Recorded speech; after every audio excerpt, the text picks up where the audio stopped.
Escuchas Píldoras de Fe con el pastor Andrés Jiménez, una medicina para tu alma.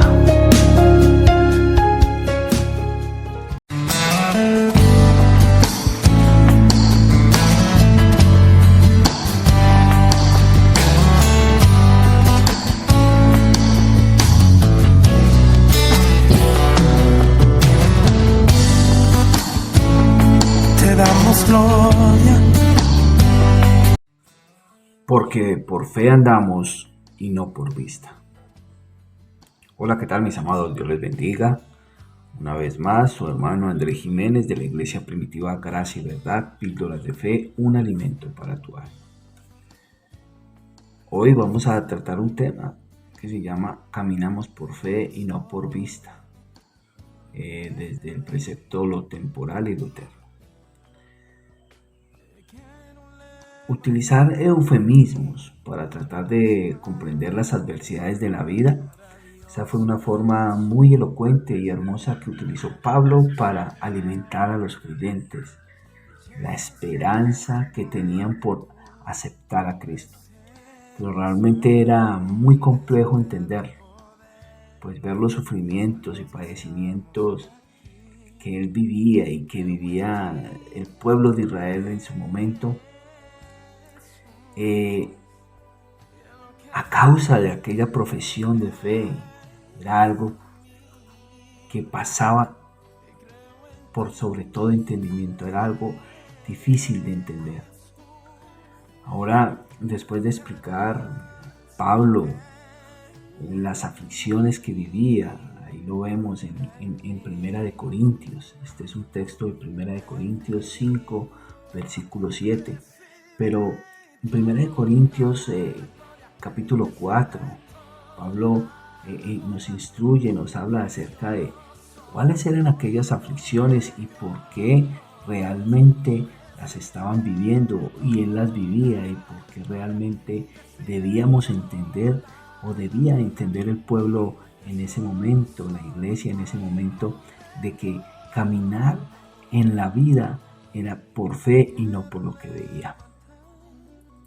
Las aflicciones que ellas iban a ser pasajeras, las aflicciones que ellos iban a tener eran de manera temporal.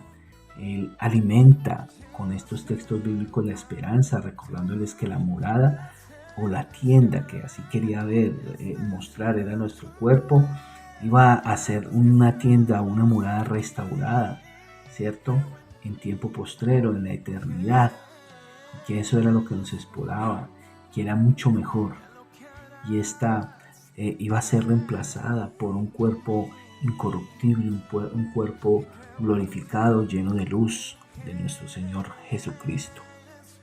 Salmos 35 dice lo siguiente: porque un momento será su ira, pero su favor dura toda la vida.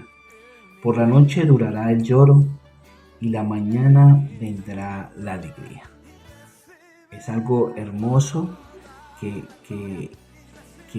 habla el rey David respecto a cómo iba a ser el sufrimiento, la dificultad. Era algo que realmente tenían que vivir, y sobre todo en su momento la ira del Señor iba a ser algo que le iba a afectar al pueblo también de Israel, pero iba a ser solo por un momento, porque ya vendrá la mañana, donde el día en que la luz de Jesucristo nos glorifique, la luz de Jesucristo nos revista de cuerpos nuevos, vida nueva. Realmente esa era la esperanza y esa era una forma de cómo Pablo quería en el pueblo de Israel también transmitirles a través de esos eufemismos para confrontar y consolar el corazón de las personas. Asimismo, en Isaías 54:7 dice: por un momento te abandonaré, pero te recogeré con grandes misericordias.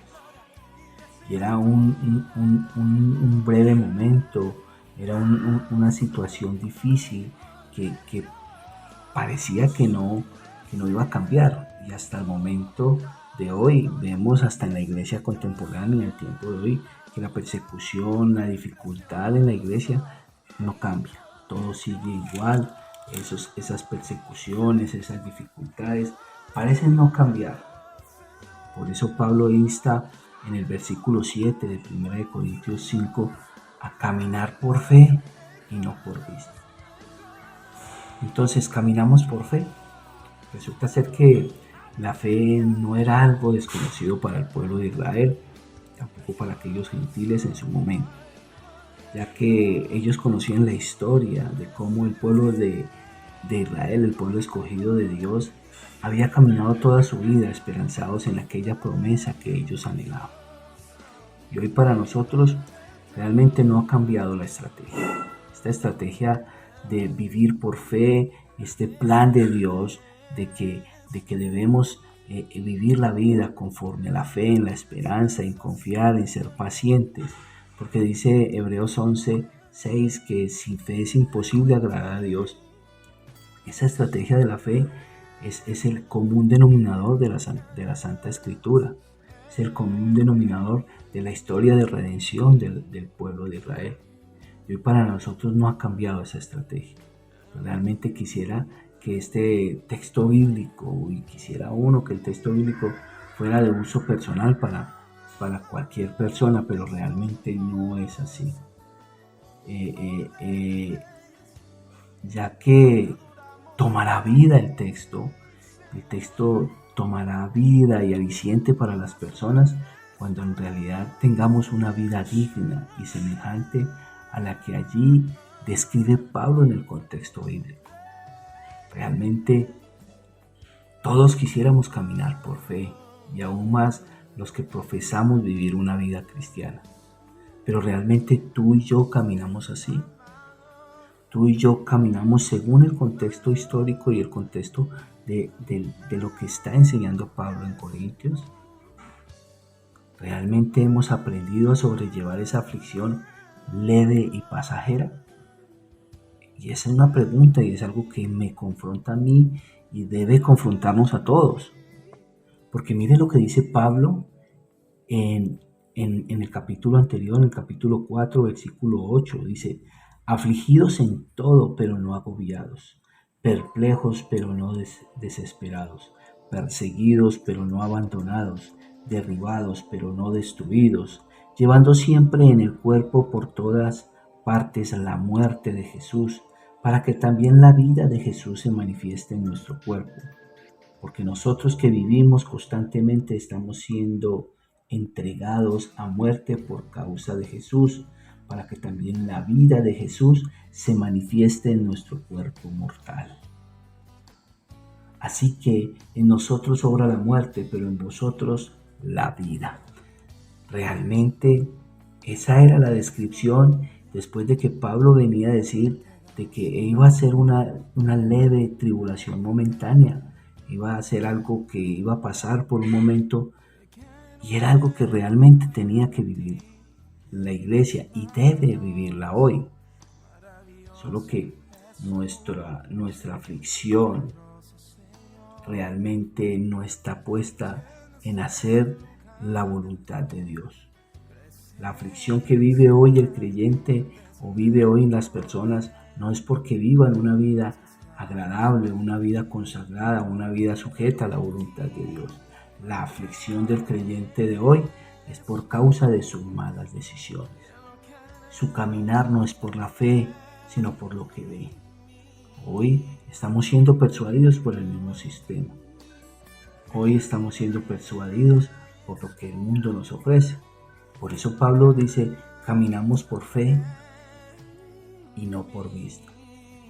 Y no por vista, ¿por qué? Porque aquí en este precepto está el meollo del asunto de por qué Pablo llegó a este punto. Pues todo radicaba en que aquellos sufrimientos que resultaban muy dolorosos tenían bastante confrontados a los creyentes de su momento, al comprender que por qué motivo el sufrir era el sello de ser cristiano. Y es realmente así. El que vive y el que es cristiano hoy en día tiene que llevar el sello. Al cielo tenemos que llegar con mayugaduras, tenemos que llegar con dolencias, con cicatrices de haber vivido una vida cristiana. Pues mientras anhelaban la eternidad en el cielo, su cuerpo se iba desgastando día a día por las múltiples aflicciones que vivían, pero necesitaban realmente la palabra viva y eficaz que era transmitida por Pablo, que Dios le había revelado a Pablo para animar a las personas de las múltiples aflicciones que vivían, para que el interior fuera renovado día a día, fuera rejuvenecido. ¿Por qué? Por el Espíritu de Dios a las personas, y darle la fuerza para que tuvieran la fe, la certeza y la confianza de que era ofrecida por la predicación del Evangelio. Vos estás predicando el Evangelio, estás viviendo una vida para el Señor, donde realmente es estar junto a Él en el cielo. Vivir toda esta situación es realmente algo complejo. Por eso no podemos utilizar preceptos bíblicos para tomarlos a la vida si realmente no estamos viviendo lo que el contexto nos está demandando hacer, lo que el contexto realmente indica y orienta al cristiano del tiempo de hoy y en su momento. Qué alentador es para nosotros los creyentes de hoy poder tener las escrituras, las cuales nos capacitan, nos instan a permanecer y a no quitar la mirada del Señor. Pero realmente el caminar del cristiano está puesto en lo terrenal. El cristiano de hoy no soporta la adversidad, no soporta el desprecio, no soporta la aflicción. Pareciese que todos los cristianos, si se dicen ser cristianos, quieren saltarse el escalón y llegar al cielo sin ninguna clase de prueba que amerite por dar por sentado que vivió esta vida por fe, que caminó por fe y no por lo que veía. Somos persuadidos por las cosas buenas que suceden en los ministerios y allí nos quedamos. Y realmente somos persuadidos por lo bueno que nos ofrece el sistema secular y hasta el mismo sistema evangélico, y allí nos quedamos. Pero cuando viene la tribulación, la persecución y las diferentes adversidades, botamos la toalla y no recordamos que es por un leve momento de tribulación momentánea. Y así los vivió Job, un momento adverso. Cuando Job llegó y dijo en Job 2, versículo 10, y él le dijo: ¿cómo suele hablar cualquiera de las mujeres fatuas? Has hablado. ¿Qué? ¿Recibiremos de Dios el bien y el mal no lo recibiremos? En esto no pecó Job con sus labios. Y realmente estamos dispuestos a recibir solo lo bueno y no lo malo. Y es algo confrontante. No es tu fe la que estás viviendo, son tus decisiones. Realmente las aflicciones que muchos creyentes de hoy día están viviendo son por causa de abordar y dejar el camino de la fe. Son por no entender y aprender a confiar que aunque hay muchas cosas en este mundo que son necesarias para vivir, pero ojo, no son importantes para la vida. Simplemente debemos asentar nuestro corazón al Señor y no perder de vista el caminar por fe y no por vista. Realmente es bueno reconocer que lo he hecho bien, que no lo he dado todo, que me falta mucho para caminar como realmente se debe. Debemos reconocer que mis aflicciones no son por causa de profesar una vida cristiana, son simplemente por mis malas decisiones. Realmente debemos conocer que mi aflicción de hoy no se debe a la culpa de Dios o de otras personas, se debe a mí porque realmente no he hecho mi trabajo correctamente, se debe a mi vista que ha estado puesta en lo que los demás pueden hacer. Realmente debo reconocer que me falta mucho para aprender a caminar por fe, porque aún me afecta lo que los demás hacen, que para mí no es aceptable, porque realmente lo correcto es entender que todo obra para bien. Realmente debo reconocer que necesito entender el llamado y para qué estoy en esta vida. Y por último, mis amados, realmente debemos reconocer a Dios como nuestro Señor y pedirle a Él que nos ayude a entender por qué para mí es fácil ver el error de los demás y no me muestra mi error personal. Y sobre todo, me ayude a cambiar. Mis amados, Este es un consejo del Señor, caminar por fe y no por vista. Mis amados, Dios los bendiga. Su hermano Andrés Jiménez, Píldoras de Fe, un alimento para tu alma. Chao, chao. Quiero levantar a ti mis manos, maravilloso Jesús, milagroso